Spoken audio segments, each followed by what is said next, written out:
ನಮ್ಮ ಮಕ್ಕಳ ಮುಂದಿನ ಭವಿಷ್ಯಕ್ಕಾಗಿ ಇನ್ವೆಸ್ಟ್ಮೆಂಟ್ ಮಾಡಬೇಕಾ ಅಥವಾ ಇನ್ಶೂರೆನ್ಸ್ ಮಾಡಬೇಕಾ? ಇವೆರಡೂ ಕೂಡ ಒಂದೇ ಪ್ಲಾನಲ್ಲಿ ಸಿಗೋ ಥರ ಇದ್ದರೆ ಹೇಗಿರುತ್ತೆ ಅಲ್ವಾ? ಎಸ್, ಇನ್ವೆಸ್ಟ್ಮೆಂಟ್ ಪ್ಲಸ್ ಇನ್ಶೂರೆನ್ಸ್ ಎರಡೂ ಕೂಡ ಒಳಗೊಂಡಿರೋ ಬೆಸ್ಟ್ ರಿಟರ್ನ್ ಇರೋ ಒಂದು ಒಳ್ಳೆ ಪ್ಲಾನ್ ಬಗ್ಗೆ ನಾನು ಇವತ್ತು ನಿಮಗೆ ಇಲ್ಲಿ ಹೇಳ್ತಾ ಇದ್ದೀನಿ. ಹಾಗಿದ್ರೆ ಬನ್ನಿ ಶುರು ಮಾಡೋಣ. ಎಲ್ಲ ತಂದೆ ತಾಯಂದಿರಿಗೂ ತಮ್ಮ ಮಕ್ಕಳ ಮುಂದಿನ ಭವಿಷ್ಯದ ಬಗ್ಗೆ ಚಿಂತೆ ಇದ್ದೇ ಇರುತ್ತೆ. ಅದರಲ್ಲೂ ಮಿಡ್ಲ್ ಕ್ಲಾಸ್ ಕುಟುಂಬಗಳಿಗೆ ಈ ತೊಂದರೆ ತಪ್ಪಿದ್ದಲ್ಲ. ತಿಂಗಳ ಪೂರ್ತಿ ದುಡಿದು ತಿಂಗಳ ಕೊನೆಯಲ್ಲಿ ಧರ್ಮಸ್ಥಳ ಸಂಘದ ಕಂತು ತುಂಬೋಕೆ. ಸೊ ಇವತ್ತಿನ ಈ ವಿಡಿಯೋ ನಿಮಗೆ ತುಂಬಾನೇ ಹೆಲ್ಪ್ಫುಲ್ ಆಗಿರಬಹುದು. ಸ್ಮಾರ್ಟ್ ಸ್ಕಾಲರ್ ಹೆಸರೇ ಹೇಳೋ ಥರ ಒಂದು ಸ್ಮಾರ್ಟ್ ಆಗಿರೋ ಪ್ಲಾನ್. ನಿಮ್ಮ ಮಗುವಿನ 1ನೇ ದಿನದಿಂದ 10ನೇ ವರ್ಷದವರೆಗೂ ನೀವು ಈ ಪ್ಲಾನ್ ಅನ್ನ ಮಾಡಬಹುದು. ಹಾಗಿದ್ರೆ 10 ವರ್ಷದ ಮೇಲ್ಪಟ್ಟಿದ್ರೆ ಏನು ಮಾಡುವುದು?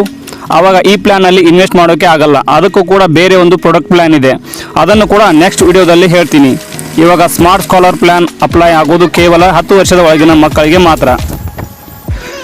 ನೀವು ಈ ಪ್ಲಾನ್ ಅಲ್ಲಿ ವರ್ಷಕ್ಕೆ ಕನಿಷ್ಠ 50,000 ರೂಪಾಯಿ ತುಂಬಬಹುದು ಮತ್ತು ಮ್ಯಾಕ್ಸಿಮಮ್ ಅಂದರೆ ನೀವು ಎಷ್ಟು ಬೇಕಾದರೂ ಸಹಿತ ತುಂಬಬಹುದು. ನೀವು ಈ ಕಂತುಗಳನ್ನು 5 ವರ್ಷ ತುಂಬಬೇಕಾಗುತ್ತೆ. ನಾನು ಇಲ್ಲಿ ಎಕ್ಸಾಂಪಲ್ಗೆ 50,000 ರೂಪಾಯಿ ಅಮೌಂಟನ್ನು ತೆಗೆದುಕೊಳ್ತೀನಿ. ನಿಮ್ಮ ಮಗುವಿಗೆ 1 ವರ್ಷವಿದ್ದಾಗ ನೀವು ಪ್ರತಿ ವರ್ಷ 50,000 ರೂಪಾಯಿದಂತೆ 5 ವರ್ಷ ತುಂಬಿದ್ರೆ ಮುಗೀತು. ನಂತರ ನೀವು 6ನೇ ವರ್ಷದಿಂದ ಯಾವುದೇ ಕಂತನ್ನು ತುಂಬುವ ಅವಶ್ಯಕತೆ ಇರೋದಿಲ್ಲ. ಜಸ್ಟ್ ನೀವು ವೇಟ್ ಮಾಡಬೇಕಾಗುತ್ತೆ. ನಿಮಗೆ ಬೇಕು ಅಂದರೆ ನೀವು 6ನೇ ವರ್ಷವೇ ಅಮೌಂಟನ್ನು ವಿಡ್ರಾಲ್ ಸಹಿತ ಮಾಡ್ಕೋಬಹುದು. ನೀವು 6ನೇ ವರ್ಷಕ್ಕೆ ಅಮೌಂಟನ್ನು ವಿಡ್ರಾ ಮಾಡಿಕೊಂಡ್ರು ಕೂಡ ನೀವು ತುಂಬಿದ 2.5 ಲಕ್ಷಕ್ಕೆ 3,98,000 ರೂಪಾಯಿ ಬರುತ್ತೆ.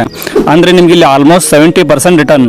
ಮತ್ತು ನೀವು 6ನೇ ವರ್ಷಕ್ಕೆ ದುಡ್ಡನ್ನು ತೆಗೆಯದೆ 20 ವರ್ಷದವರೆಗೆ ನೀವೇನಾದರೂ ಬಿಟ್ಟರೆ ನಿಮಗೆ 19,47,000 ರೂಪಾಯಿ ಬರುತ್ತೆ. 1ನೇ ವರ್ಷದಿಂದ 20 ವರ್ಷದವರೆಗೆ ಮಧ್ಯದಲ್ಲಿ ನೀವು ಯಾವಾಗ ಬೇಕಾದರೂ ಸಹಿತ ನಿಮ್ಮ ಹಣವನ್ನು ಹಿಂತೆಗೆದುಕೊಳ್ಳಬಹುದು. ಸೊ ನೆಕ್ಸ್ಟ್ ಇನ್ಶೂರೆನ್ಸ್ಗೆ ಬರೋದಾದರೆ ನೀವು ತುಂಬಿದ ಪ್ರೀಮಿಯಂನ 10 ಪಟ್ಟು ಇನ್ಶೂರೆನ್ಸ್ ಇರುತ್ತೆ. ಅಂದರೆ ಉದಾಹರಣೆಗೆ ಮೊದಲ 5 ಕಂತುಗಳಲ್ಲಿ 1-2 ಕಂತುಗಳನ್ನು ತುಂಬಿದ ನಂತರ ನಿಮ್ಗೆ ಏನಾದರೂ ಆದರೆ 50,000 ರೂಪಾಯಿಗೆ 10 ಪಟ್ಟು ಅಂದರೆ 5 ಲಕ್ಷ ರೂಪಾಯಿ ನಾಮಿನಿಗೆ ಇನ್ಶೂರೆನ್ಸ್ ಅಮೌಂಟ್ ದೊರೆಯುತ್ತದೆ. ಹಾಗೆ ಉಳಿದಿರೋ ಮುಂದಿನ ಕಂತುಗಳನ್ನು ಸಹ ಬ್ಯಾಂಕಿನವರೇ ತುಂಬುತ್ತಾರೆ. ಮತ್ತು ನಾಮಿನಿ 20 ವರ್ಷಕ್ಕೆ ಅಷ್ಟು ಹಣವನ್ನು ತೆಗೆದುಕೊಳ್ಳಬಹುದು. ಇಲ್ಲಿ ನಿಮಗೆ ಇನ್ಶೂರೆನ್ಸ್ನ ಹಣ ಸಿಗುತ್ತೆ, ಪ್ಲಸ್ ಮೆಚುರಿಟಿ ಹಣ ಕೂಡ ಸಿಗುತ್ತೆ. ಕೆಲವೊಂದಿಷ್ಟು ಜನರ ಮೈಂಡಲ್ಲಿ ಪ್ರಶ್ನೆಗಳು ಕೂಡ ಹುಟ್ಟುತ್ತೆ. 1-2 ಕಂತನ್ನು ತುಂಬಿದ ನಂತರ ಮುಂದಿನ ಕಂತನ್ನು ತುಂಬಲಿಲ್ಲ ಅಂದರೆ ಏನಾಗುತ್ತೆ? ಸೊ ಈ ಪಾಲಿಸಿಯಲ್ಲಿ ಕಂತನ್ನು ತುಂಬಿ ಮುಂದಿನ ವರ್ಷ ತುಂಬಲಿಲ್ಲ ಅಂದರೆ ಮತ್ತೊಂದು ಕಂತಿನ ಅವಧಿಯವರೆಗೆ ನೀವು 2 ಕಂತನ್ನು ಒಮ್ಮೆಲೆ ತುಂಬಬಹುದು.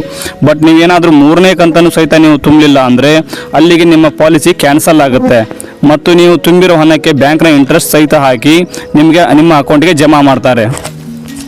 ಮತ್ತು ನೀವು ಈ ಪಾಲಿಸಿಯನ್ನು ಮಾಡಲಿಕ್ಕೆ ಸ್ಟೇಟ್ ಬ್ಯಾಂಕ್ನ ಗ್ರಾಹಕರೇ ಆಗಿರಬೇಕು ಅಂತ ಏನೂ ಇಲ್ಲ. ಸೊ ನಿಮ್ಮಲ್ಲಿ ಸ್ಟೇಟ್ ಬ್ಯಾಂಕ್ನ ಅಕೌಂಟ್ ಇದ್ರೂ ನಡೆಯುತ್ತೆ ಅಥವಾ ಇಲ್ಲ ಅಂತಂದ್ರೂ ಕೂಡ ನಡೆಯುತ್ತೆ.